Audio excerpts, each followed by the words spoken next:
I want to spend a bit of time giving you a background, although I know that you've been told quite a bit about coronavirus, so I'm not going to spend much time there. I'll talk about the testing approaches that are currently available that we've been using, and then I'll tell you a bit about the strategy Kenya is using with regard to access to testing and perhaps other future considerations that we may need to think about. SARS coronavirus 2 is a coronavirus. It actually looks like a crown. For those of you who may be Christian, you remember, in fact, you remember the story of Matuta. If you look at the virion of coronavirus, looks like a head that has Matuta on top, okay? Those are the spike proteins. And then it has got an envelope, a virus envelope. That envelope has got E proteins and the membrane proteins. And then inside it, it has got a nucleocapsid that encloses a single-stranded RNA genome, okay? And that's why you hear sometimes people saying about the S protein, the E protein, and the M protein, and the N protein, which is the nucleocapsid protein, all right? Now, the spike protein is of particular interest to us because we know that it has got affinity for the ACE2 receptor, and which is found in various places in the body, and also which is involved in the homeostasis of blood pressure, and also has affinity, now we know, for another receptor called bassigin that is in the red blood cells. And that's why you sometimes hear that it behaves somewhat similar to Plasmodium falciparum, because falciparum also likes that receptor in the red blood cells. This SARS coronavirus 2 is a single-stranded, therefore it's a positive sense virus, meaning that its RNA can be used as a messenger RNA, therefore directly leading to protein synthesis. So it's a Baltimore class 4 virus, and it is in the same group as viruses like hepatitis C, like dengue, like West Nile, and other viruses, including the common cold virus that affects us and doesn't really affect us too much. You just feel a bit lousy.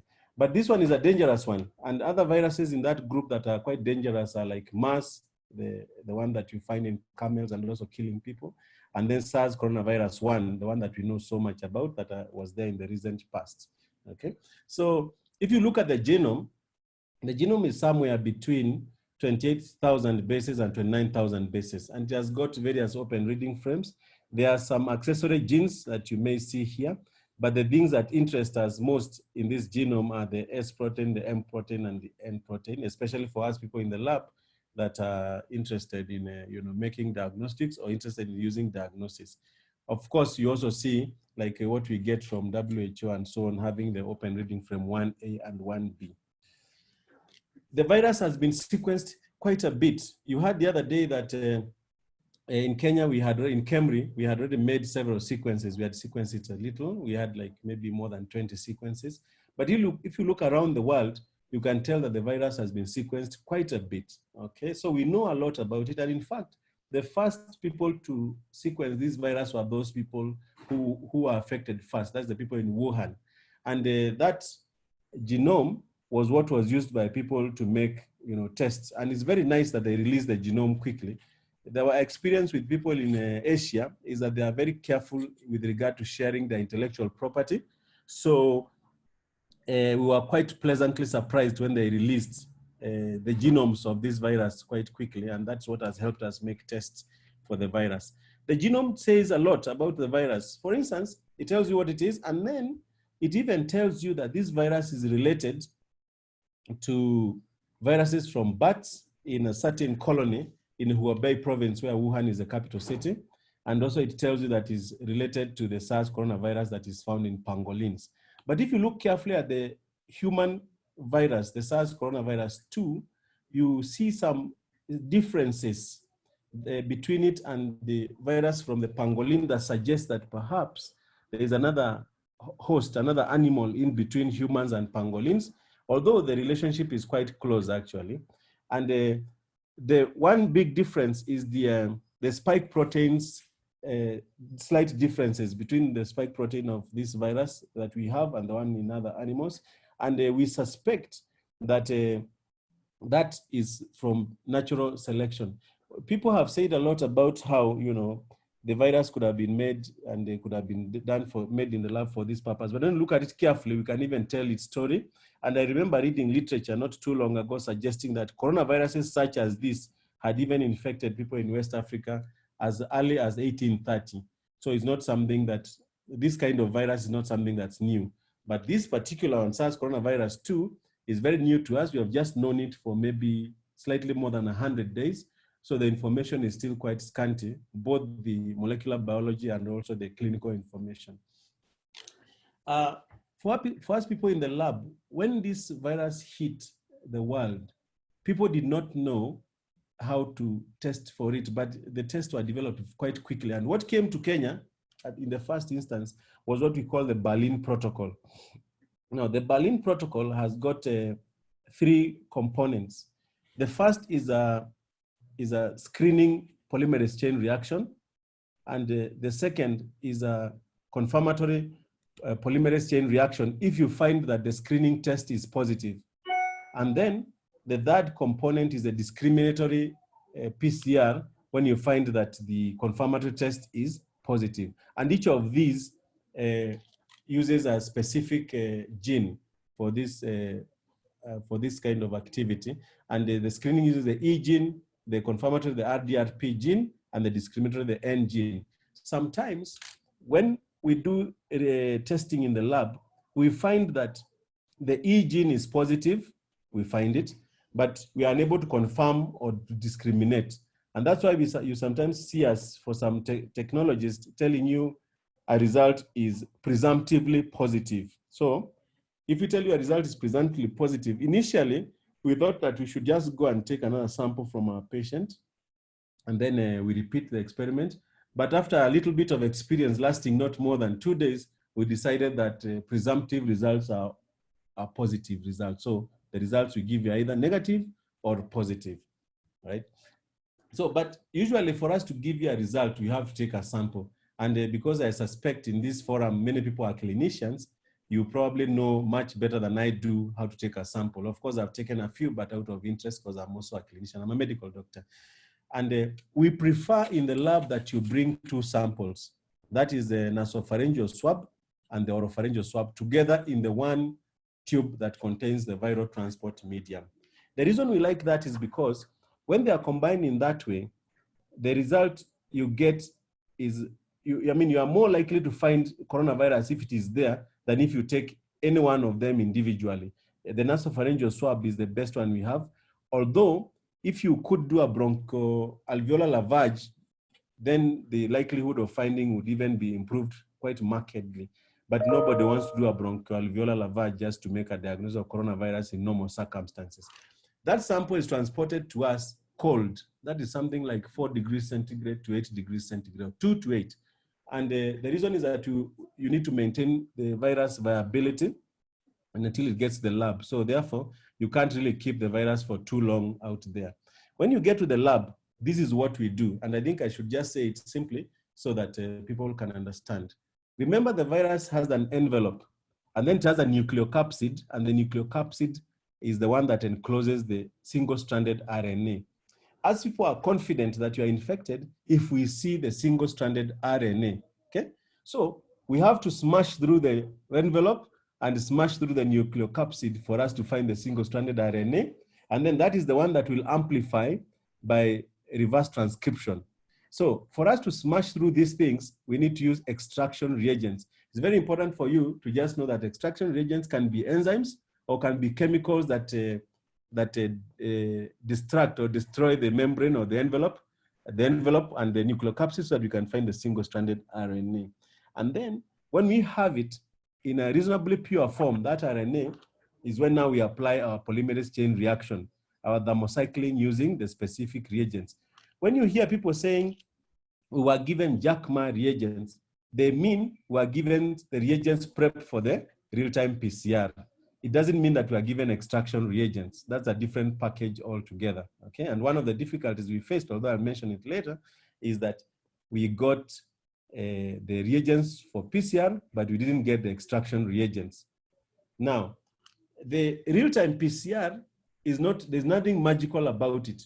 If you remember correctly, if we take viruses from somebody in that swab, maybe we only took 30 particles, maybe we only took 100. Those are very difficult to see with anything, with a microscope. You can't even see them with a microscope or anything like that, but we know they could be there. So what we do is we take the genome, that is the genetic material, and we amplify. We build many strands of the same. We copy it. Now, that is polymerase chain reaction because copying requires enzymes and requires some changes in temperature. You heat, you cool, you heat, you cool for certain reasons. And that's why we call it thermocycling. Probably many people know about PCR in this forum. And for the reason that we don't do gel electrophoresis, we don't identify what you've done by making a gel and doing electrophoresis. What we do is that there's a computer that has got some lasers and so on that reads the output from the experiment. And the more the output increases, the more the graph climbs, and it climbs real time. And therefore, we can say it's a real-time PCR because we can see what's happening real time, okay? Of course, there are some other rules we set for us to know whether it's positive or negative, but to the naked eye, you'll just see a graph that's going up, and you know you are getting something. If there is no coronavirus, there is no graph going up, it's just flat through and through. And then we can tell you are positive, we can tell you are negative, or we can tell you are presumed positive. But the presumed positive story, we have killed it quietly because we've discovered that just finding the E gene is enough for us to tell you are positive, okay? Although we are still doing repeat experiments as good lab practice. This sort of thing that is called real-time PCR, in this country, there are many systems that can be used for this purpose. They are all over the laboratories, both in the Kenya Medical Research Institute, University of Nairobi, ILRI, ISIPE, AMREF, anywhere you can think of. People have these sorts of equipment because there are many researchers who need this equipment for their daily activities. And what we've done is that we've just hijacked bits of the time from those equipment so that we can do testing using real-time PCR. When we tell you real-time PCR, there are two things we think. The first one is we could be telling you about manual testing because the extraction is manual, or we could be telling you automated testing and then real-time PCR because even that component of extraction of the genetic material from the virus is done by a machine. That is now what we mean by automated testing. The most common system that you may have heard about is called the ABI 7500. And there are some of these ABIs that are just a few experiments per day, a few results per day, maybe 100, maybe 200. But there are some that can do many more experiments like ABI 7500 fast. It's called fast for some reason. Then there are some others called ABI Verity, like in my lab where I am right now. There are some 2 Verities, although we are not using them because we have automated equipment. And there are some people who have Biorad equipment, the others with the QIAGEN, and the others with the Roche Light Cycler, okay?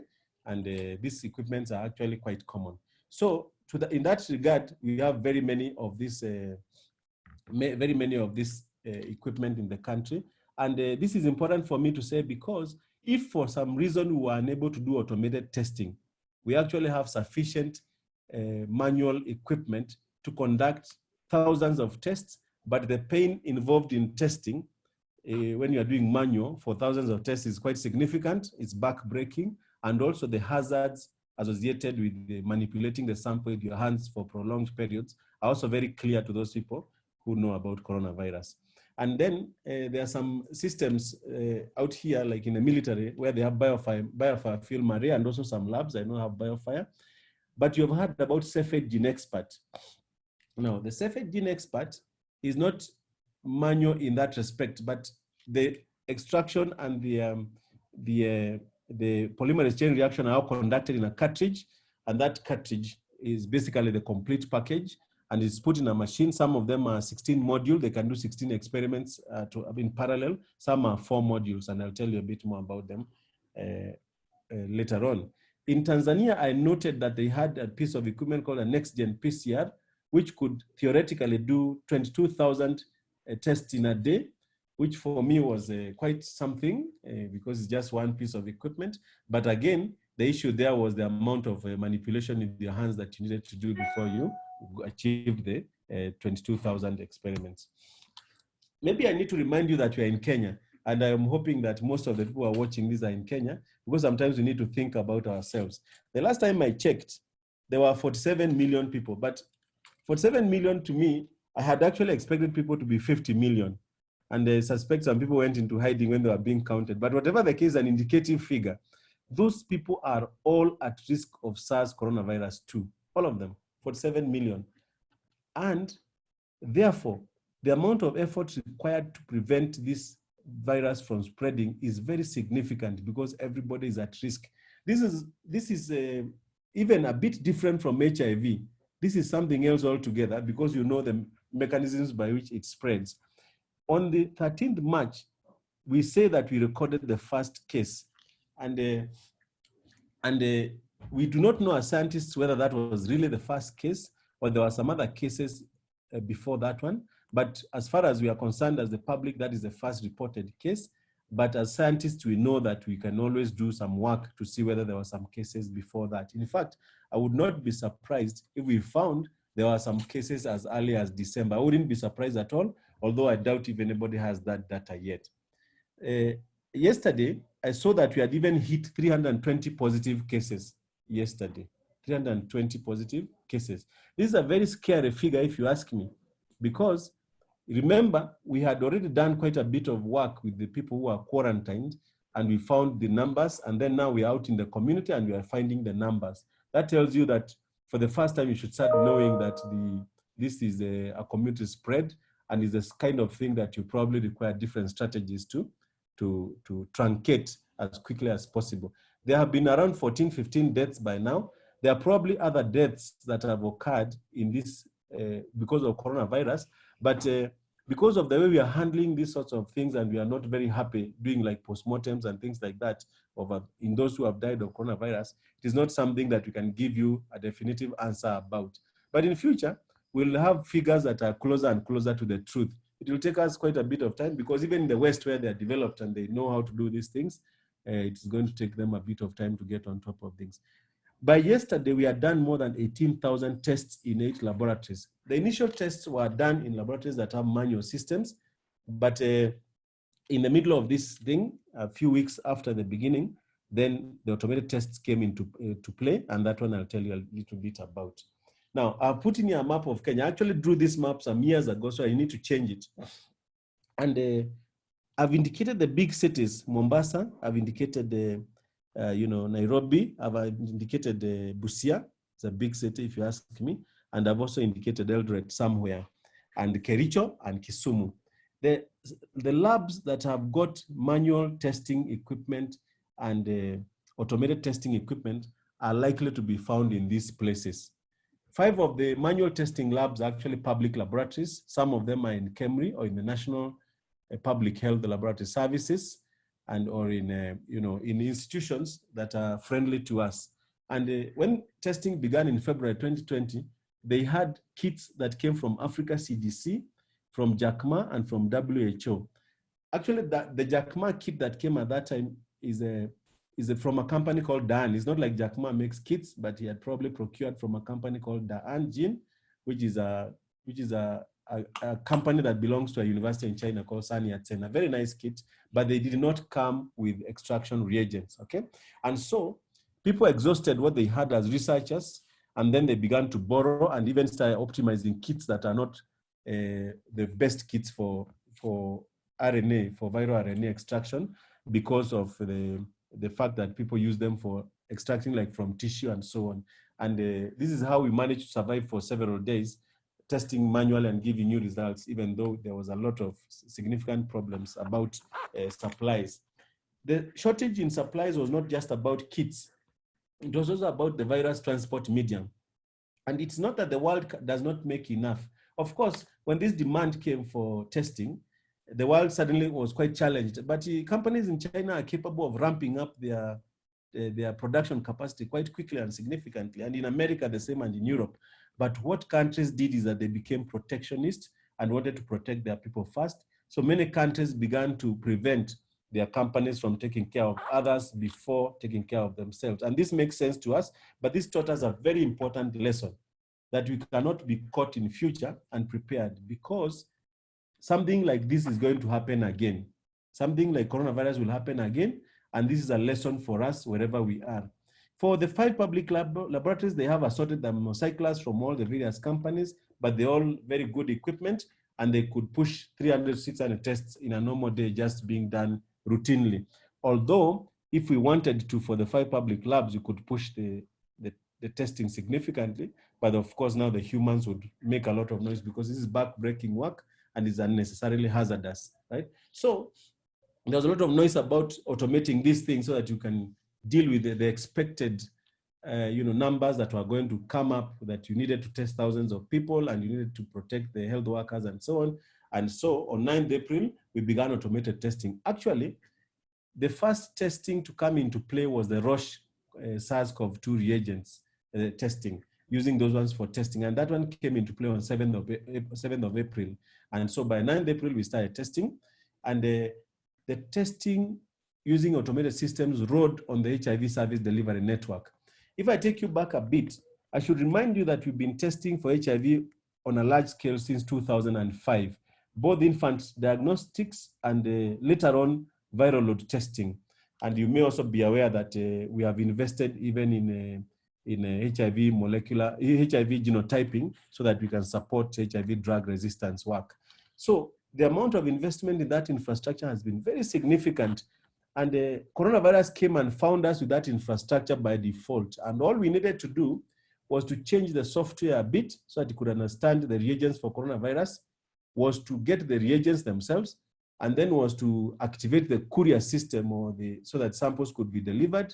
And then we needed to train our people on coronavirus, although they are very well trained in biosafety because of the work with HIV and other dangerous viruses. We thought coronavirus was quite special, and insufficient information was coming through from the WHO and others. And because of our suspicion about it, we had to go back to class and learn biosafety all over again and acquire the right, PPE so that we wouldn't get infected as health workers. And then we started testing. There are 6 laboratories that have got the capacity to test large numbers of samples using Roche equipment. But there are also other equipment that are available for this. For the Roche equipment, there are 5 C8800s. If you look at my slide at the bottom, you can see a big piece of equipment. It actually weighs 4 tons. It's called a Roche C8800. It's a real-time PCR machine. The right side of it, where you can see the computer on the right side, that's the real-time component of PCR. The left side, that's where the extraction occurs. So that is the part that takes away the human intervention. It extracts the RNA from the samples. This machine, if you are friendly to it, you can probably do 2,000 tests from morning to sometime just before evening. But if you are unfriendly and you push it quite a bit, you can deliver many more tests. You can deliver 3,500 or more. But you need to be aware that we are still doing HIV testing for viral loads and for other things. And we also have other work like hepatitis B and human papilloma for a machine like this one. So if we tell you we can do 2,000 coronavirus tests per day from this machine, it's because we also want to do other things. And luckily, we don't require many humans to operate it. 2 humans are sufficient to conduct that kind of test. If you look above it, that is an Abbott real-time PCR machine. Actually, the Abbott real-time PCR machine is an ABI 7500, rebranded and automated, all right? So this is Abbott real-time PCR machine. In the hands of the government, there are 22 of them. And then there's one in the private hands, okay? These machines can be brought into play. Their reagents became available about 3 weeks ago. And those reagents are expected to be brought to this country, but we are facing a lot of difficulties from the West because they want to hold on to what they have. And that's bad for us, okay? But we are hoping that we'll get the reagents because we have asked to buy them and we are trying to buy them. And also there is a consortium that consists of WHO, CHAI, UNICEF, UNITAID, and other people who are trying to get reagents for low and middle income countries and fighting as one voice. And in that confusion of 9 million tests being delivered to those countries, Kenya could actually get a significant number of tests for us to use in Roche, in Abbott, and in GeneXpert. There are some other equipment for which reagents are available. The first is the Roche C6800. The C6800 is not nearly as fast as the 8800, right? But it still delivers hundreds of tests in a day, and therefore it should be brought into play. There are about 3 of them in the public space, 2 of which, actually the 3 of them can actually be used if the reagents become available. They use the same reagents as the 8800s. Then there are some other machines that are in the public laboratories. There are 5 Hologic Panther equipment in public laboratories. Those ones can do 700 tests, and the reagents are actually available, just difficult to buy. They can do 700 tests in a day from morning to late afternoon. But if you're not friendly, they can even do 1,400 if you push them. And for the Abbott machines, each one can do 470 tests in a day. But again, if you're not joking, you can push it to double that amount. Now, you heard about cities like Nairobi, Mombasa, Kericho, and so on, places where many people live. But coronavirus is not just affecting the places where many people live. Even places where populations are scattered, the coronavirus has been found there. And we have been asked questions about whether counties are going to be able to test for coronavirus. The truth of the matter is that there are 47 counties in Kenya, and between them, apart from access to the big machines, which many of them have, they also have access to machines in their sub-county hospitals called GeneXpert from Cepheid. These GeneXpert machines, there are actually 189 of them. 184 of them are 4-module. In other words, they can do approximately maybe 20 tests in a day, or maybe more if you do the night. And then there are 5 that are 16-module.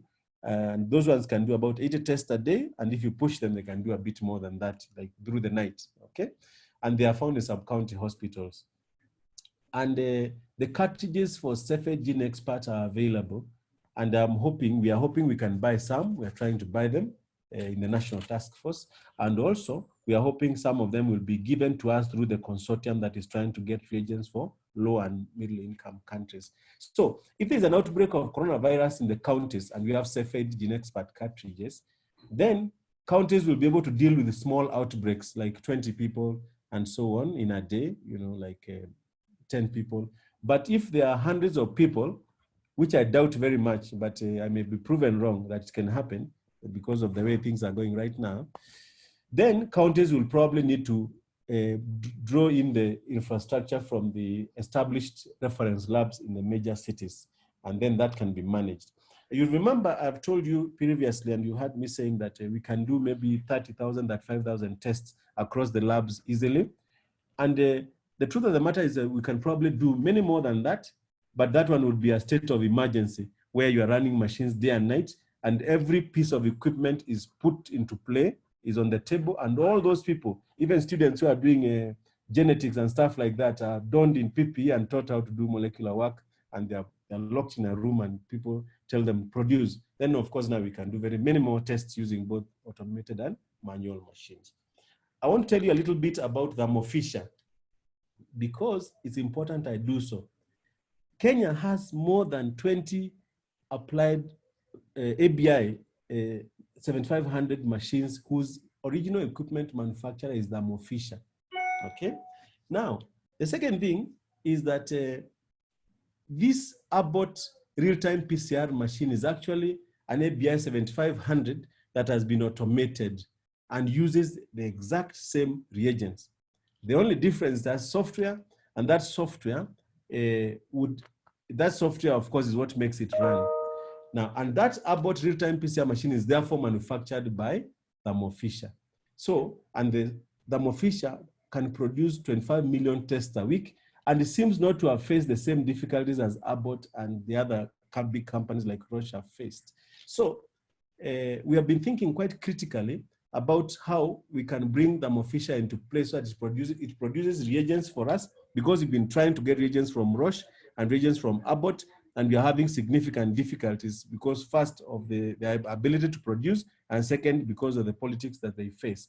So if we were to do that, and we were to get sufficient numbers of Thermo Fisher reagents, those reagents could be used in the ABS 7500s, and they could be used in the Abbott real-time PCRs. But the software in the Abbott real-time PCR machines would need to be tweaked a bit so that it accepts the reagents from Thermo Fisher, at least the barcodes and things like that, okay?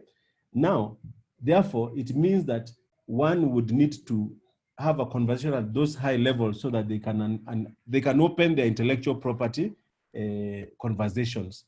And we are not just sitting and hoping that they open. We have actually been making quite a bit of noise so that they open this space so that those who can't supply reagents have the equipment can have the equipment used by others who can do this, okay? And about the ABS 7500s, many of them are in institutions that are friendly to government, and many of them are in private hands, okay? And I have myself, in the recent past, visualized a situation where if we are totally unable to do automated testing, it is conceivable that this equipment, wherever they are, would be fished out and expropriated, brought into one room and brought into play. And then, because of their capacity, we still would be able to test large numbers of people. Again, back-breaking work, but it's not like we'd be defeated. So the message I would want to pass at this point is that manual or automated, as people are quite capable of conducting significant numbers of tests in this country, probably more tests than can reasonably be demanded of us because there are various strategies that we can use. For us to be able to do many, many tests, our difficulty is not that we don't have the equipment. Our difficulty is that we don't have those many reagents so far, but they have started coming in. I must admit that. But another difficulty we face is that people are not able to collect large numbers of tests. One, because they have not had the swabs in a large enough quantities as is needed or in the right mix. And number two, because we haven't gotten to the next level where the strategy changes. We are still having targeted testing of large numbers of people, but we haven't gotten to the point where you're really going to ask the labs to do 30,000 tests. For you to do 30,000 tests a day, you require a platoon or a battalion out there collecting samples ruthlessly, rounding up people and making sure the logistics are in place. And I think maybe that's not a place we are at right now. So the capacity we have right now seems sufficient to me to just do an 8 to 5 job, even an 8 to 11 job. What are our testing challenges? The first thing, because I've sat with other people, like-minded, and the other people will bear witness that one of the difficulties we struggle with is what should the overall strategy be? Luckily, Kenya was not the first country in the world to be affected by coronavirus. We sat and we waited and we saw what was happening in other places. So when coronavirus came, we generally knew what we needed to do, although we couldn't really cut and paste because we are different in various aspects. However, we are still able to do quarantines. We are still able to do contact tracing and tracing of contacts, and we are still able to do isolation, okay? And we are still able to close the borders and close the airport and so on, like other people had done. And this to me appears to have been a very good strategy, because if it had not been done, I shudder to think of what might have happened to everybody who is walking in the streets. We even had some targeted lockdowns here and there, okay? And that's the reason why, in my opinion, you still have small numbers of people. Of course, there are people who say that we have small numbers because we are not testing enough. I should admit to you that we are only testing maybe 1,000 a day, maybe some hundreds a day, whereas other countries can even test 10,000 in one day. So to that extent, we are behind others in terms of numbers. But remember, the yield in those other countries who are testing large numbers, the yield is very high. When as people test 1,000 people, the yield is still small.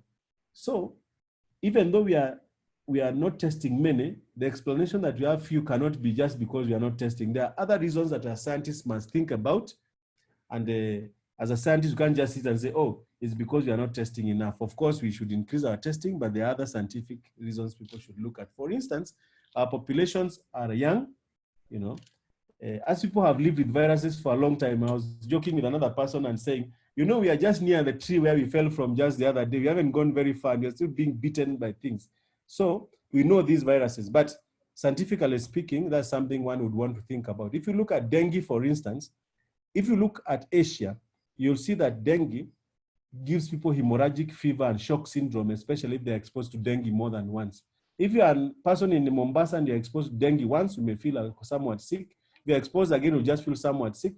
The third time, you still feel somewhat sick. I'm yet to see a person who has got hemorrhagic shock or hemorrhagic fever or shock syndrome from dengue. And maybe it's because we've lived with dengue for a long time. I will not be surprised if we find that we have lived with the coronaviruses nearly like this one for a long time. But that's scientific, something to think about. Sample collection is a challenge, but I think it will improve because the swabs and the virus transport medium have begun coming in. And also, KEMRI has already produced quite a large amount of virus transport medium already, thousands of tubes actually. So it's the swabs that are now the problem. The supply chain I've mentioned, and the lesson we have learned is that something can happen in the future, and we find ourselves dying out of foolishness. For us to go and try to buy virus transport medium from countries in the West, when it's just veal broth and amphotericin and gentamicin and what, it's something we really need to think about so that we are never caught again. We must make our own, and I'm extremely pleased to see that some companies are making PPE. The first time around, they'll get it wrong, but if they continue, they iterate the process. If they iterate the process, they'll get it better and better and better. And maybe because of competition, the prices will drop, and then we'll be proud that we have our own things to protect us in the future. One of the things that we struggled with, even at the National Task Force and also as myself as a scientist, is how to make an accurate projection. I want to remind you about some modeling that was done in the recent past, where we said there are going to be 10,000 people who have got coronavirus by someday in April. I think even the end of April, 10,000 people. Okay, right now we are saying 300 and something. Maybe the truth is not 300, maybe it's 500, maybe it's 400, maybe it's 1,000. But making a projection of 10,000 was based on the best available data at that time. And therefore, the best available data may not be the best data at all. So making an accurate projection, for instance, how many tests should we buy for Kenya? Should we buy 2 million? Should we buy 20 million? Should we buy 200 million? How can you know that? It's impossible to make these sorts of projections accurately, even with the best available data. Of course, there are private donations that have come, some incomplete. And although we are a very generous society, as people, that's a fact. The truth of the matter is that we do not know how to handle donations very well. And some donations are actually a bit of a pain for us, because if you bring a test kit that doesn't have an extraction reagent, a budget that had not been put aside for extraction now needs to be put aside for extraction. So policies and mechanisms around handling private donations have been put into place, but they are still works in progress. The other thing about this testing has been the private laboratories. First of all, some people who are not scientists would probably be quite displeased to know that you can pay 8,000 to 10,000 to just have something taken out of your nose and something run on a piece and get a result that says positive or negative. It's not like you're buying a bag of maize or a loaf of bread. It's just a result you're getting, and you even probably feeling okay. Of course, you're infectious, but you are feeling okay, and then you pay 10,000. So, but aside from that, private laboratories are companies. They're independent agencies that have different ethos, and the national public health system comes into play when you start thinking about whether they'll provide quality results, and also whether the data they collect will be made available so that people can know the extent of the problem. So when we are announcing in the course of the day that there are 300 people are infected, it is important to know that that data comes from both the public sector and also the private laboratories that are for profit, okay? The final thing that I want to say something about a little is the rapid diagnostic tests, rapid test kits. As people have been speaking for 2 weeks about mass testing. Now, imagine if we had rapid test kits which could tell you this person has coronavirus 2 and this person does not have, accurately. 2 lines bad, 1 line good. The issue of mass testing would be a very petty issue. But the fact of the matter is that rapid test kits are still works in progress, because the ones that have come into our hands and the ones that we've read about so far appear to have less than optimal accuracy.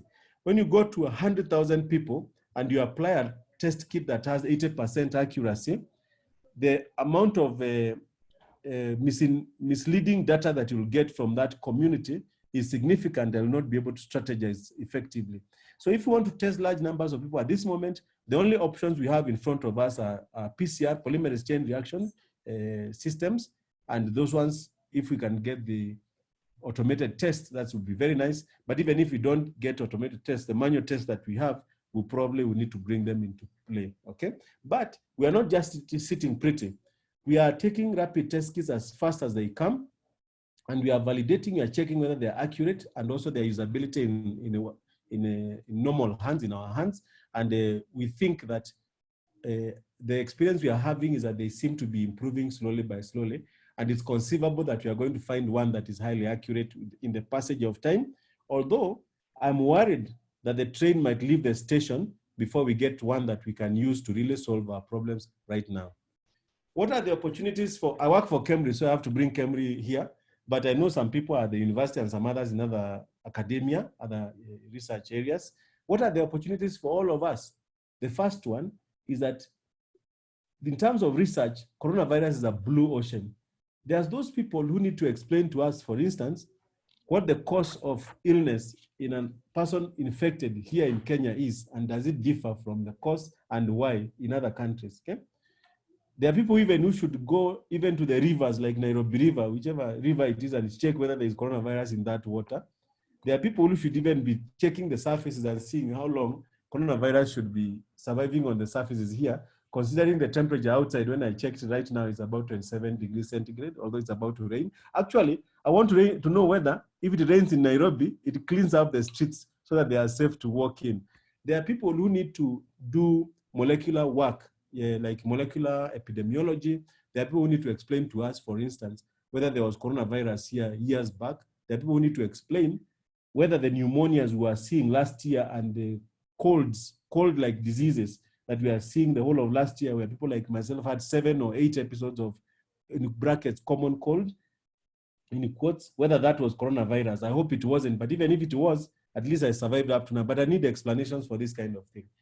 Then, because of the surprise that was sprung on us when we tried to buy things from the West, people must sit and develop reagents, at least those who are business-minded. But there's a mixture of business and science in reagents development, because if you want to make like enzymes like Taq polymerase or reverse transcriptase, you have to have a scientist who understands expression systems like E. coli, like a baculovirus, like CMV systems. You need to understand those systems, okay? If you want to make virus transport medium, remember there is the making of it and there's a quality assurance of it, okay?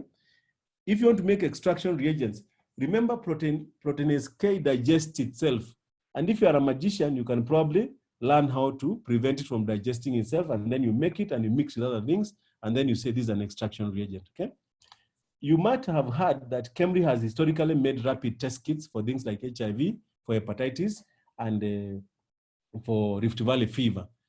At this moment, KEMRI is trying to bring that institutional memory into play and the systems that are already well established into play to deliver a coronavirus test kit. So there are scientists who are scratching their heads and spending day and night trying to make this thing as quickly as possible. The pressure is on us, and we have a bit of experience in this area. But coronavirus seems to be quite a mischievous virus, because we have read literature that people who were infected and appeared to have been cured ended up being reinfected. What does that mean for neutralizing antibodies? And the cross-reactivity we expect from this coronavirus and other less dangerous coronaviruses, and also other dangerous ones like SARS coronavirus 1, that kind of cross-reactivity is something to think about when you're developing tests.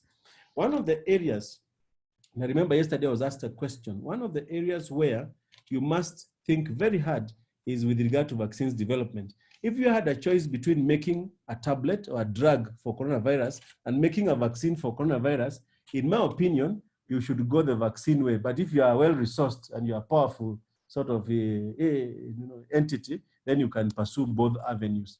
For you to make vaccines, you need to understand the various vaccine expression systems or vaccine development mechanisms. Clinical trials, you need to understand them. Animal trials, you need to understand these things. And the fact that flu, which we've been having for a long time, does not just have one vaccine. It changes every year. Is coronavirus going to change? And the fact that HIV, which we have had for 40 years, is it 40 or even, I can't remember, yeah, maybe even I should call it many more years than that. We don't have a vaccine for it at all. Is it possible that we'll end up struggling with coronavirus vaccine the same way? But luckily, there are companies already starting trials. I know one in Oxford, where Adrian Hill is a principal investigator, or at least he's in charge of that business, where they are already beginning to do clinical trials of vaccines, of a certain vaccine that is called Chadox. You need to go and read about Chadox 1 so that you can know what it's all about, but there's an adenovirus inside there. So it's not going to get you infected. and we'll see whether it works. And Oxford, of course, has had a collaboration with Nairobi, with Anzala for the longest time. And therefore, if there's a vaccines development sort of conversation, it needs to be in play. Clinical trials of drugs and vaccines are things we should invest in quite a bit, and maybe, hopefully, we'll get something out of it. But my own opinion, which is not based, because in the evening, I think maybe I stopped being a scientist at 5 p.m. I sometimes think this virus might just run its course and become a small nuisance on a day-to-day basis. But that doesn't mean that there's a time that we'll stop wearing masks and stop washing our hands. I think our lives are probably changed forever in ways that we can only just begin to imagine. But overall, my own thesis is that innovation is going to be the motor that drives future preparedness, because something in the future is going to happen that is as bad as this one or worse. As people, as Africans, know very well, the forest is a very dangerous place for you to go. You can be eaten by something, and when science came, you can even catch something. You can catch an arbovirus, you can catch yellow fever. And we also know that people eat things. People eat snakes, they eat bats, that's a fact. And we know these things are carrying very bad stuff, very bad viruses, and things that will affect us in future. We cannot prevent people effectively from going to the forest or to the caves or to eating bad things. We need to prepare ourselves, and the way to do that is to be very innovative. The research that we've been conducting historically, the way we've been conducting research must change forever. Thank you very much.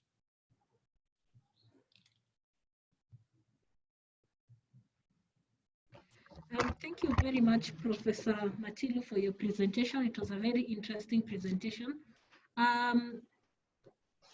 We will have the next presenter coming up next. Just for everyone, if you have any questions that you would like the panelists to answer, kindly type them on the question and answer box, and we will be able to see them on our end and raise them up after all the presentations have been done.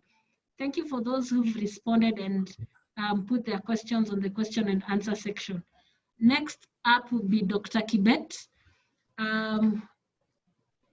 Dr. Kibet. Yeah, thank you. So thank you, Prof. That was a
Our apologies.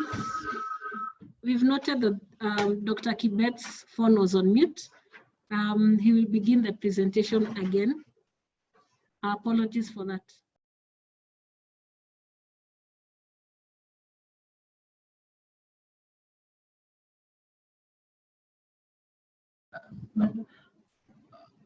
Hello.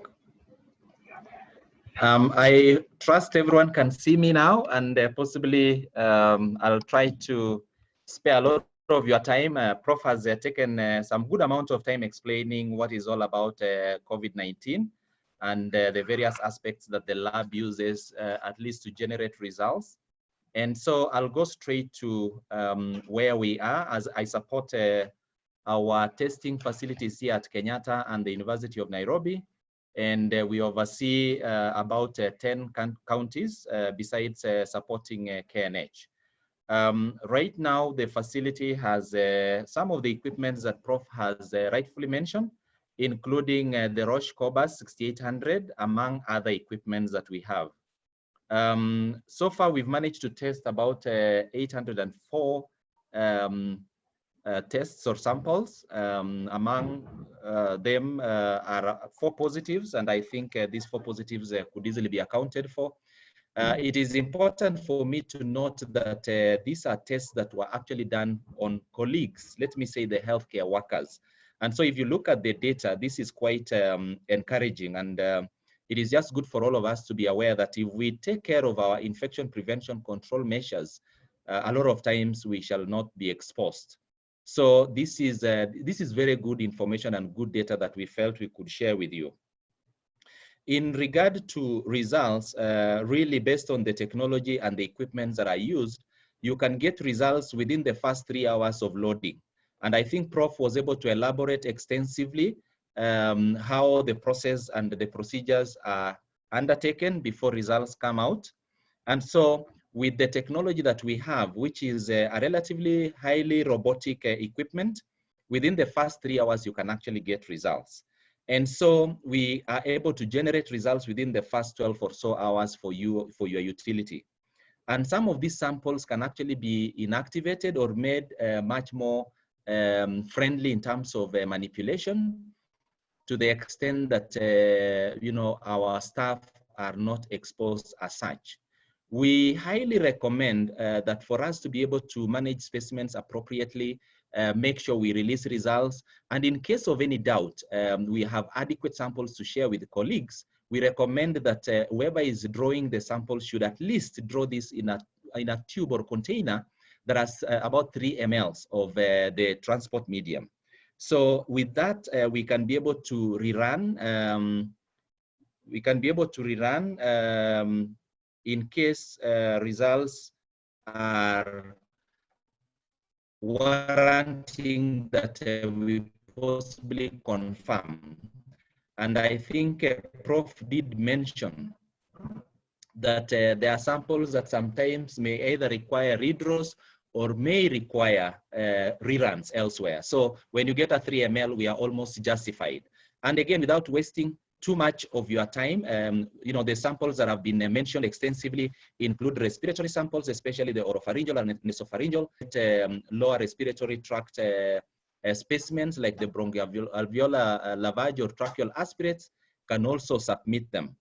I know there have been issues around the use of saliva and sputum, and I think these are things that we can continue discussing so that we can make testing relatively easy, especially for sample acquisition. I think it is important for us to also note that, as Prof may have mentioned, the various transport media are important.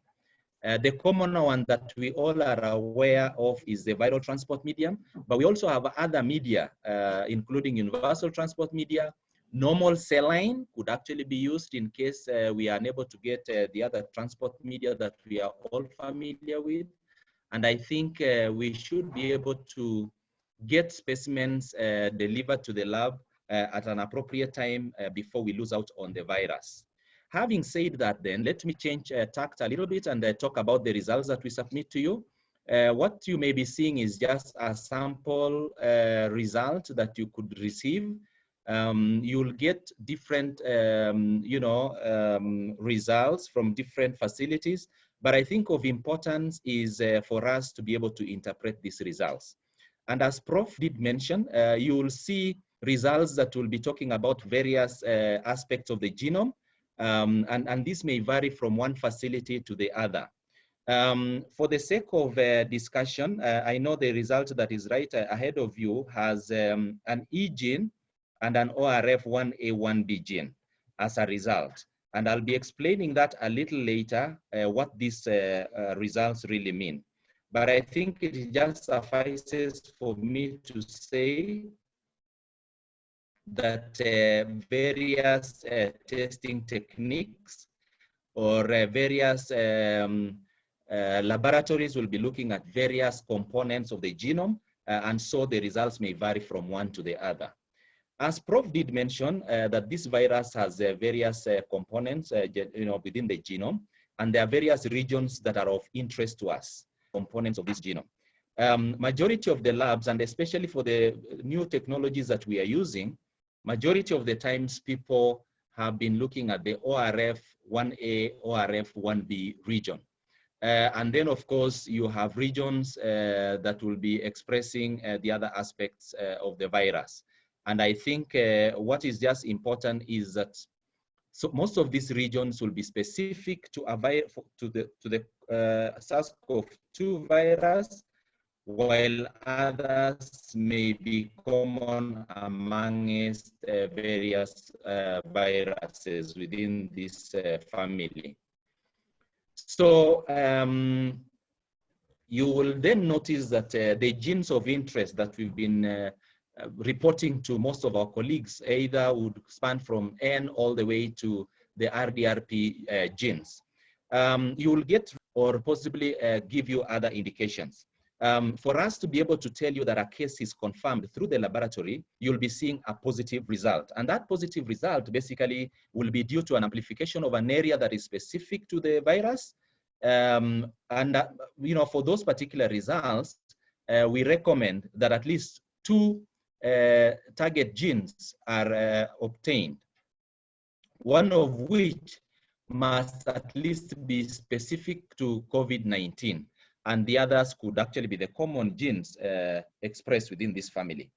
But a negative result, for that matter, should be looked at with a bit of caution, because it could just mean that there are several other issues in the background that must be looked into. And I think it is important that as colleagues, we discuss these issues. One is that depending on the type of sample, so in the lab, we usually say when you get junk in, you are likely to get junk out. If you get samples that are poorly collected, samples that are of poor quality, where would you get poor quality? If you mishandle the specimen right from the word go, then you are likely to get poor outcomes. And so we recommend that we try to improve on the quality of the specimen as much as that you may be collecting may be inadequate, especially because of the detection limits. And so the material may be inadequate for us to be able to comfortably tell you, yes, this has met the threshold for us to confirm a positive or a negative. So for the laboratory staff to be able to confidently tell you that the results are okay, we include controls. And the controls are both for positive outcomes and also to confirm a negative. And this assists us in interpreting results. We'll be looking at various types of results a little later, so that then we can see the challenges sometimes that labs go through, including what Prof mentioned as presumptive. The other thing that could give you a negative result is that people who are incubating the virus may not have shed enough virus for us to be able to pick this out. So a patient could actually be positive or having the virus, but because of the incubation period, we end up with a negative result. What does that require then? It requires us to either possibly follow up this patient so that we can get a sample at an optimal time when this could be tested so that we confirm that the patient is positive or negative. The other thing is that we have had scenarios where, and I know this is not common, where specimens are collected and probably delivered late. And so we encourage that samples are delivered within the laboratory at a prescribed time frame so that we don't lose out on the virus. The other thing is that if you look at the way the samples are handled, we highly recommend that you use the appropriate containers, one, to minimize contamination and possibly cross-infect someone else. Secondly, to also protect the staff within the laboratory. And thirdly, I think Prof also did mention that for the sake of research and other aspects, we can actually defreeze these specimens for utility at a later stage. So sample handling is important, and poor handling, as I did mention, can actually give you results that are unpalatable. Having said that, then, I want to look at various scenarios where you could, potentially get results that may conflict to what you are used to. More often than not, what we are used to is just a straight positive and a straight negative. But there are scenarios in the lab where, depending on the areas of targets within the genome that is of interest to you, you get results that are a little conflicting. For example, if you took a result that has a negative outcome on a specific target and another one is positive on a specific target, those are two results that are not matching because you could either get a negative negative for you to conclude that as a negative, or a positive positive for you to conclude that as a positive. So in such scenarios, then you have problems. And depending on the platform that you are using, if you're using the COBAS platforms, target 1 tends to look at the ORF component, while target 2 looks at the E component. So at the end of the day, if you get results that do not match, then you have to beg for direction. And more often than not, the easier norm is to request for a repeat sample. But at the same time, if you got results where you get a positive on a specific target, like a positive in target 1 and a negative in target 2, may sometimes warrant that we confirm that report as a positive. And the reason is that the target 1s tend to be more specific to the virus compared to the target 2. But having said that, since we are in a pandemic mode, or in a state where this virus is present, and we assume that at this particular point, a presumptive result should be treated as a positive, because you would rather be wrong to label that client as positive to ease and prevent transmission than to label them negative and you have problems. Let me look at scenarios where you can get a positive target 1 and a negative target 1. This could actually possibly imply that the sample could either be having poor concentrations below certain detection limits for that particular target, or there is a mutation in the virus. So these are things, again, that as a team we need to start looking into. And I think Prof did mention that sequencing of the virus will be critical. I think when we start sequencing the virus, we can actually be able to look at areas that may have mutated, so that then we can see the changes within our population that could be associated with this infection. The second thing is that you can get a negative in target 1 and a positive in target 2. And these are the results that we've always concluded as presumptive. And again, through various consultations, we all agree that presumptive results will be treated as positive until otherwise communicated.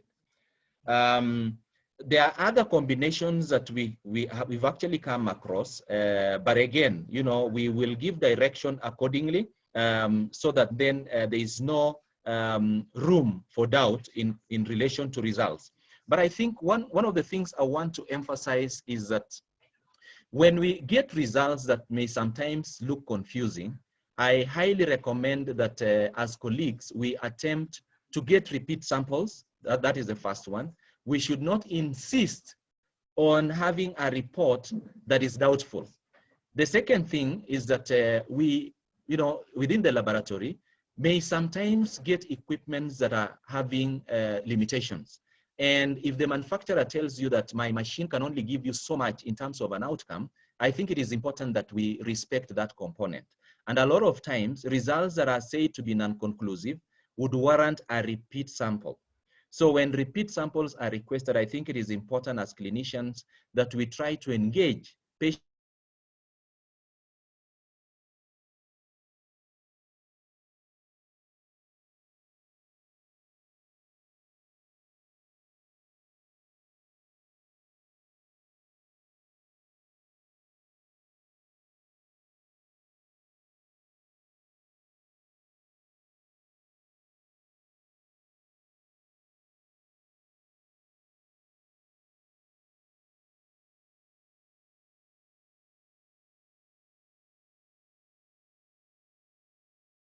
Sorry. I hope people are still on. So the final thing I wanted to say is that as colleagues working within the laboratory fraternity, I think it is important that we try to share samples that sometimes look, non-conclusive, so that we can come up with structures that can assist in ensuring that we minimize on repeats as much as possible, while investigating methodologies that would assist us in giving representative results to patients and to our clients. I want to leave mine at that. Thank you, ladies and gentlemen.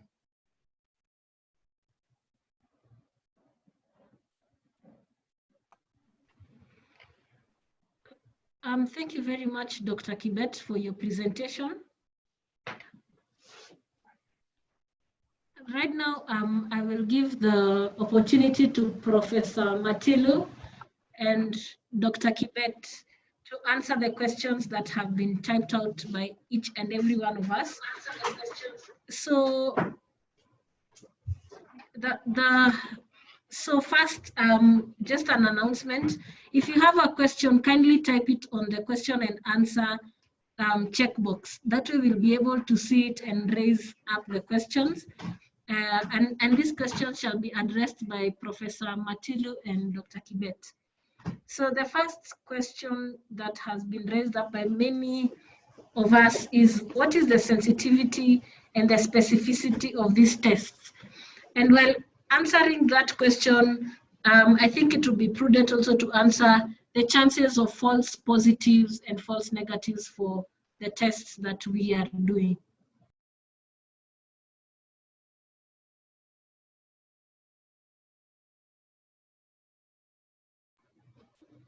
Prof. Matilu.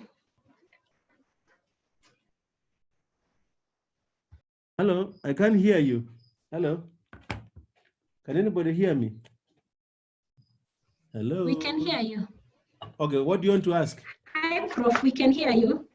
Okay, you want to ask me something? I'm asking the questions that we've been receiving. Okay. And okay. The question we've received the most right now is, what is the sensitivity and the specificity of the test that we are doing, and the chances of false negative and false positives for our testing? The sensitivity and specificity, the accuracy, in other words, is almost 100%. In terms of false negative, there are many reasons why we can tell you you are negative when you are not. For instance, if you carry the sample badly, we'll tell you are negative and that's false. Okay? If you collect the sample badly, or you collect insufficient numbers of viral particles, then we'll tell you are negative and that's not true. Because the technology we have, like one technology can detect up to 20 particles. It can go down up to 20 particles, which are very, very few. And luckily, to avoid these sorts of things, the people who collect samples are very well trained, and those guys who transport samples know what they're actually carrying, okay? In terms of false positive, because of the confirmatory polymerase chain reaction and also the discriminatory polymerase chain reaction, the fact of the matter is very, very difficult for us to tell you that you are positive when you are not. Maybe we can make a mistake and contaminate one sample with another, but again, these are people who know what they are doing.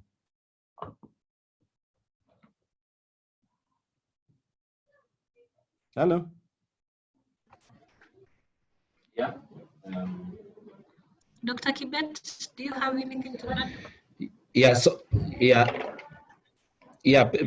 so I think, as Prof has mentioned, without repeating issues, it is important that we are keen on sample draw.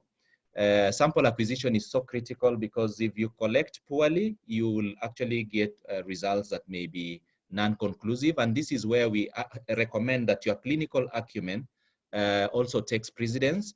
If it is necessary that we repeat a specimen, please, let's feel free to do so. But I think Prof has rightfully explained scenarios where you can end up with a negative result, as I did mention, even when you think the patient could be positive.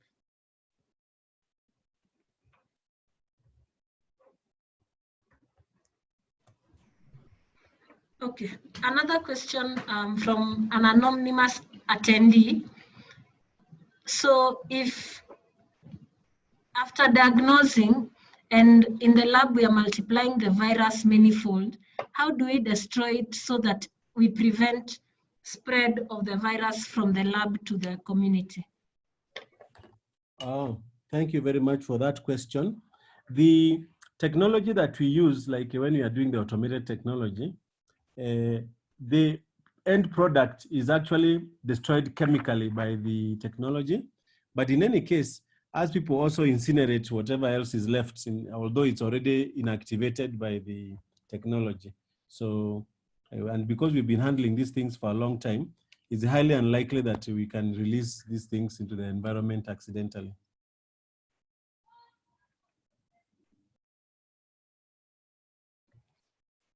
And more so, you will notice that the technology just amplifies a portion of the genome. It is not the entire virus that is being amplified.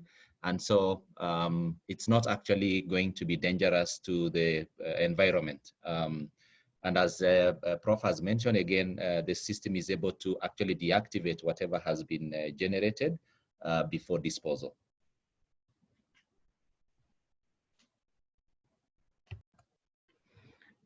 Another question from an anonymous attendee. The number of tests indicated are more than what the Ministry of Health is stating. Where is the discrepancy? Is it that private labs are not reporting to the Ministry of Health? I don't know the answer to that one, but the Ministry of Health also deals with other virus infections like HIV and so on, and is considerate about the fact that this needs to go on. This testing must go on even when we have coronavirus. GeneXpert equipment, for instance, also need to test for tuberculosis and some for HIV, and that needs to be taken into account. So the ministry is conservative, whereas us people really know what is on the ground.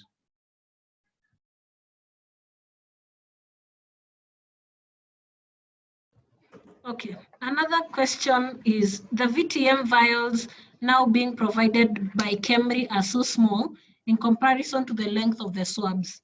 Concerns are that the sample could be contaminated, possibly with a PCR inhibitor while trying to cut the swab handle or when squeezing the swab into the vial.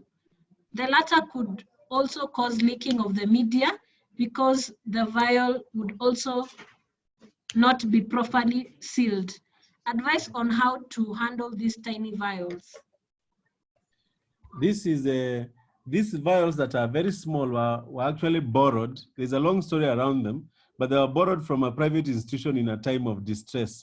And what happened is that those guys who collected swabs needed to cut them with scissors, the tips, so that they could fit in the vials, in which case lots of bad things can happen. But these are lessons that are learned. The vials that you'll be seeing in the future are going to be sufficient so that the swab just gets broken at that part that has got the constriction without risk of contaminating and without risk of introducing inhibitors.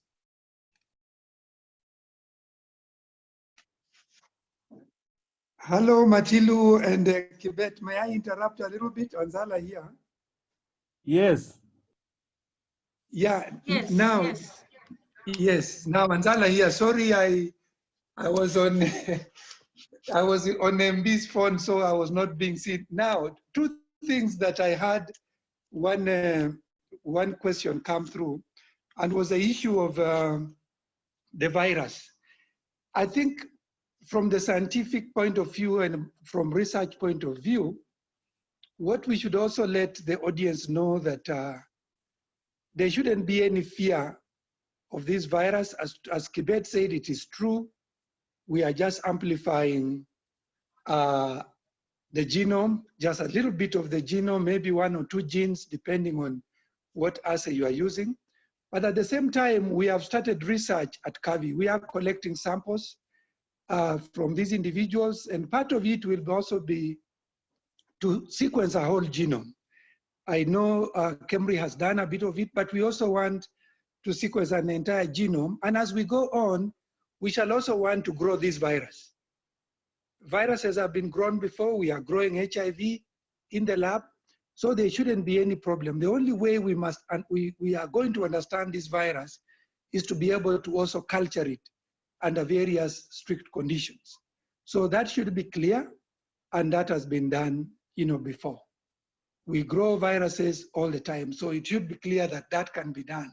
So the issue of environmental contamination should not arise, because we shall just use the laid down procedures of ensuring that as we grow the virus, we don't contaminate ourselves and we don't contaminate the lab. Over.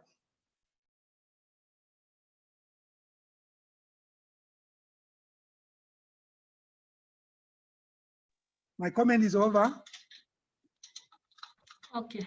Another question to the panelists is on the frequency of testing of COVID. So how frequent should one be tested for COVID-19? So the question has been asked for both healthcare workers who are tested that may be negative, but then they are under constant threat of being exposed, and for people who are in quarantine, they are tested and they are negative. So at what point should they also be retested?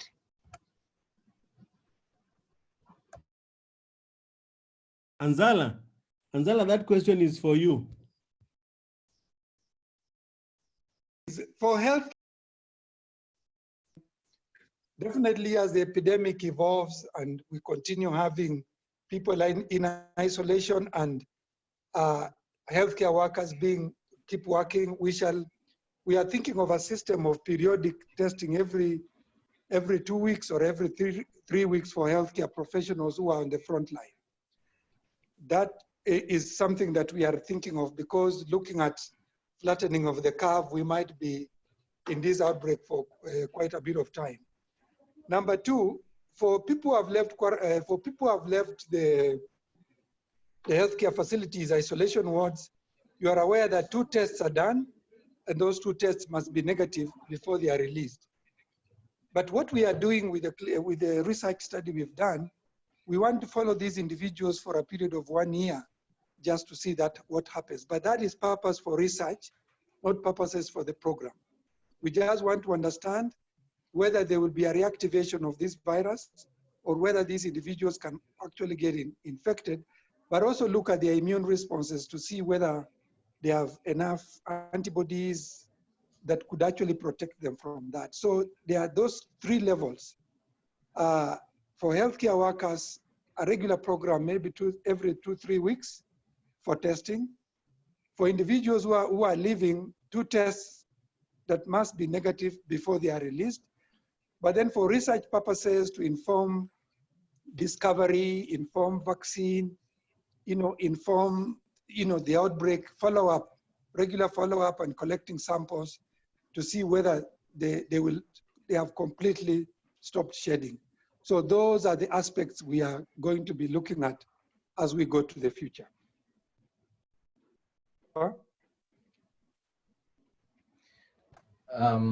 I could also add by saying that for the healthcare workers, we highly recommend that even after the first test has been done, just in case you feel like you've come into contact with a patient or an individual who may have had corona or is exposed to a patient with corona, we highly recommend that you could always come back for a recheck. Secondly, we are trying to revise the questionnaire that we were previously using because we know that the transmission now is at the communal level, and chances are that the healthcare workers could be more exposed than we had previously anticipated. The lack is, as I did mention, the use of PPE is really important, and I think we should continue emphasizing its utility.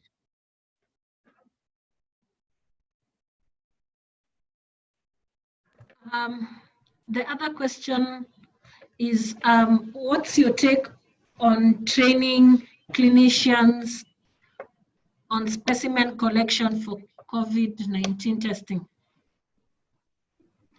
I think this is being asked in the context of not lab technologies, but medical officers, clinical officers, or nurses to collect the samples.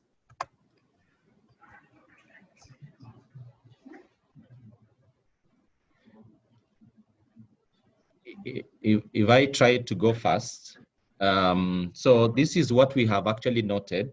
While sample collection has been a function of the lab technologists, in regard to COVID-19 specimens, I think all of us should actually have the ability to collect specimens. Today I got a request from a facility to train their doctors and nurses because a lot of times these are the people that would actually know anatomically where these specimens should be collected, and they can be able to relate where and again determine how to collect the specimens in a manner that would give us adequate virus for testing. So I think from my own observation and experience, it would be nice to actually train the nurses and the doctors as well to be able to collect specimens. A joke that was made this morning was that nurses seem to collect specimens even better than the rest of the team. In the interest of time, I will ask two more questions. One of the questions is, since this infection might persist in the population for quite some time, at what point would antibody testing be of use, if at all? And do we have the capacity to develop and test vaccines in our local population? I'm going to take the antibody tests, and my colleague who is an expert in vaccines development is going to take that one, obviously. The issue about antibody tests is not so much that the humans are not expressing antibodies. It's not so much that you don't want to know what is happening at the community level, so that one day we can explain what the exposure level was. And also, if it is as soon as now, we can tell which people we need to pay special attention to and which communities we need to pay special attention to. Antibody testing can help us make these decisions. The issue for us is that we do not have accurate enough antibody tests. And this is a problem. And hopefully, we will have them as quickly as possible. If we had them right now on the table, the strategy would be so different, you'll be shocked. But in terms of the vaccines capacity, I have something I could say, but Anzala probably should take that one. Yeah, thanks, Matilu. You see, if you look at the media now, there could be several products that are already in phase 1 now, but phase 1, as you are all aware, is looking at safety. Whether that product will eventually turn out to be effective, we don't know. So several products are already in phase 1 in Germany, in Britain, a bit in the US. We actually don't know how quickly they will proceed. But my fair guess is that if any one of them really proves that it is giving a good immune response, then maybe we are talking the earliest could actually be maybe December, where they could actually get a vaccine that we can actually say that it is going to be of use. Because part of really the difficulties of getting a vaccine onto the market is usually done in phase 4, which looks at massive production, but you have to produce this in a good manufacturing practice. So vaccines take a long time, because realize that vaccines are given to normal people who are not sick. So really any untoward effect or any side effect is never really tolerated.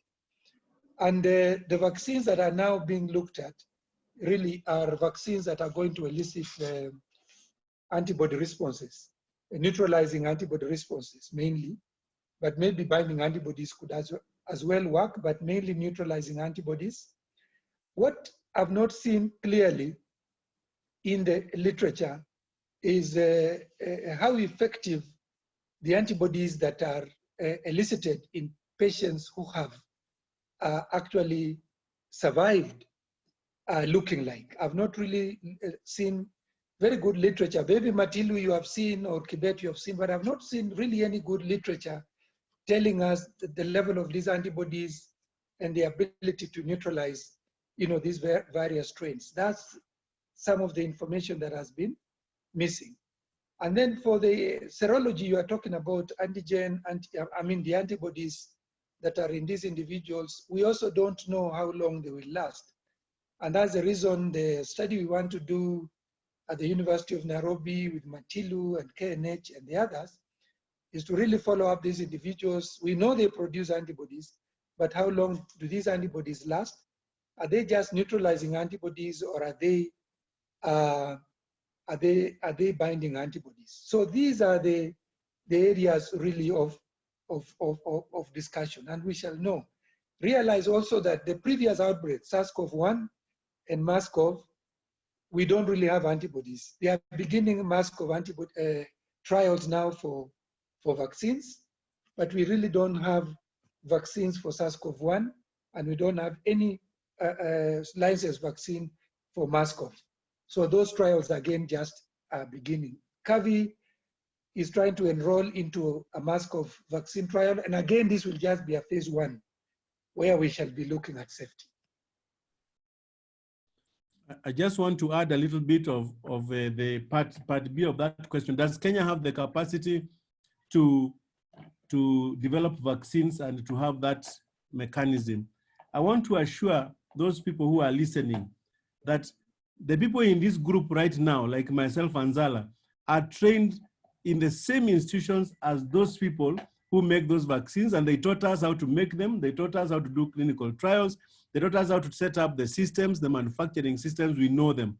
So we normally say the necessity is the mother of invention. So apart from us guys doing clinical trials, we are thinking very strongly about starting this thing from scratch for ourselves. And there are many reasons behind that, including the fact that people like Gavi, who are giving us things, vaccines basically, at some point they have said Kenya is a rich country or middle income country, so goodbye. What are you going to do when they just leave?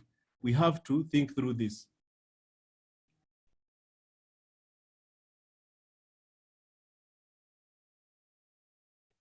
And maybe just to add on what Matilu has said about culture, and hence the need to be able to actually grow this particular virus. So I'm glad you have said that, Matilu, because there have been doubts as to whether we have the capacity in terms of knowledge and know-how.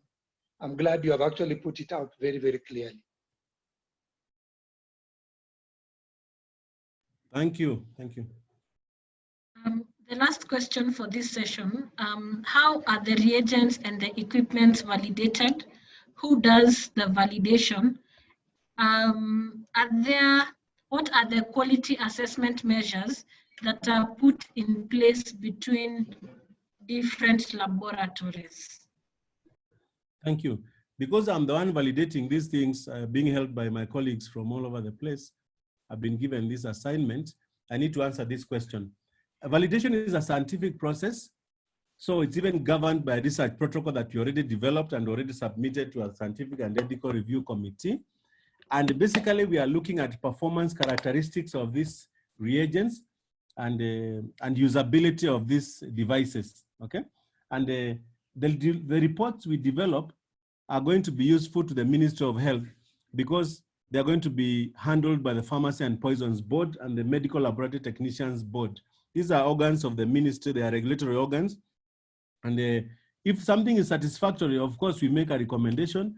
And if something is not so good, we just tell the person to go and fix the thing. If something is bad, we just condemn it and kill it. So with regard to validation, the things that are coming through right now are mainly the rapid tests with some PCRs, including some loop amplification tests that we are looking at. The limitations initially were that we did not have enough samples like for testing because there's a certain minimum number of samples that you need to use. But at this moment, I think we're in a good place. And all that we had been waiting for was therefore the IRB approval. This is human subjects research, so there are rules around it. So the second thing was what? The second thing was the quality, interlab quality. The lab quality.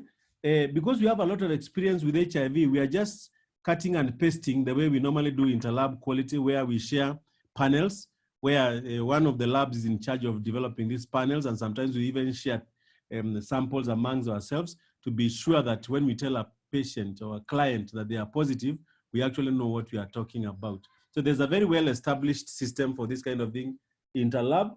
And because coronavirus is worldwide, it is going to get to a point where we are going to start receiving panels from international organizations so that we are all speaking from the same page. Thank you.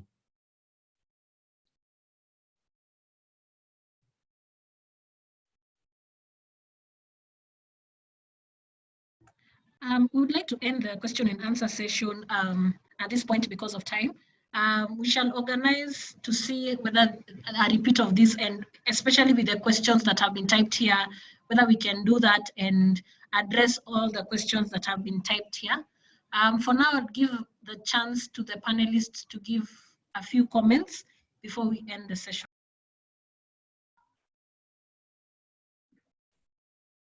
Kibet, you are first. Yes, thank you, Prof. Thank you to the two professors. I think this has been a very interactive session, quite informative to all of us, including myself. I think the only thing I want to emphasize is let us work together as a team to get appropriate samples so that we can give you good results for patient utility and get information that can inform policy through research. And as I may have mentioned before, we have adequate capacity and technology for us to move from one phase of life to the next, especially in relation to medicine. Thank you very much. Mine is to say that I'm really pleased that you could invite me into this session. I also want to tell those people who are research oriented like myself that in the future, you will not survive doing research as though it were business as usual. The research of counting how many people have got pneumonia and how many were smoking, that research has its role, but that is not going to be enough. The future, for us, the future will be innovation. It will be the motor that will drive our preparedness, and something big and bad will come our way and will find us prepared. Thank you.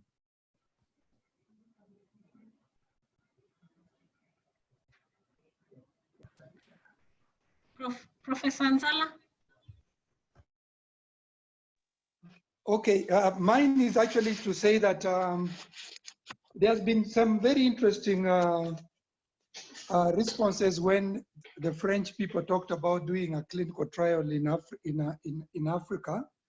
There was also very heated debate today when there was a news discussion about doing a COVID clinical trial also in Kenya.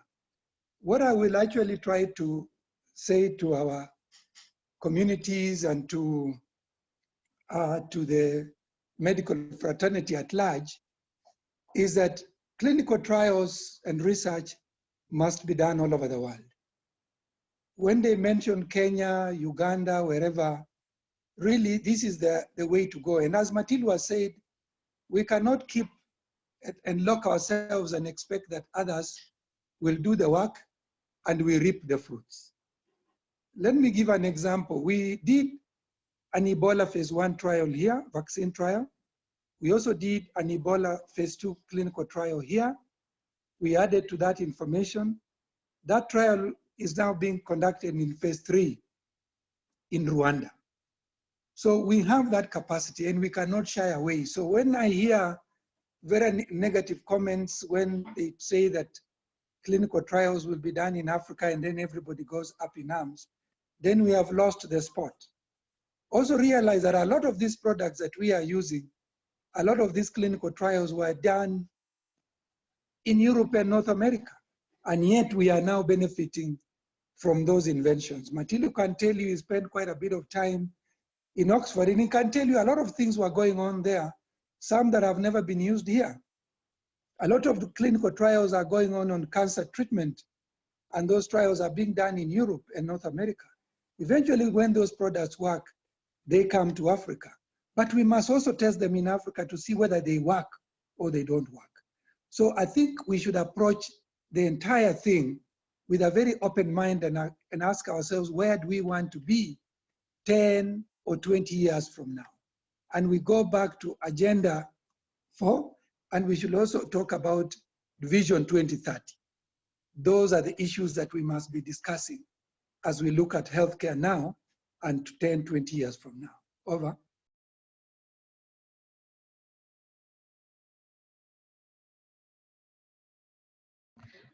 Thank you very much for everyone who's joined this webinar.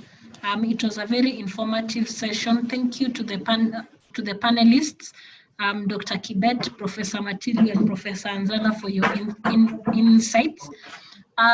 We've received all the questions, and we will try to address them in other forums. So please stay tuned. We will also be sending for next week, sending out the links to join for next week's topics. Thank you very much.